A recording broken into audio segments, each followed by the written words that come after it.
ጥፋቴ በዝቶብኝ ስንገላታ ፈጥኖ ደረሰልኝ ደጉ ጌታ እጅግ ብዙ ናቸው እግሬን የጎተቱ ነጥቆ አወጣኝ አቤት ምህረቱ ጌታ ደርሰ ባታወጣኝ ከዚያ ባትሰበስበኝ ወደ ክፍል ወደ ጉያ የት ይሆን ነበር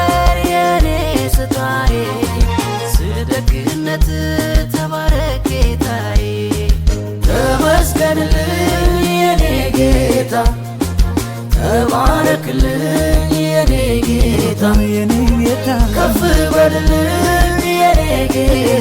ጌታ ስለማርከኝ የዋለው በፊት በደስታ አዎ ስለማርከኝ በፊት አለው በደስታ አዎ ስለማርከኝ በፊት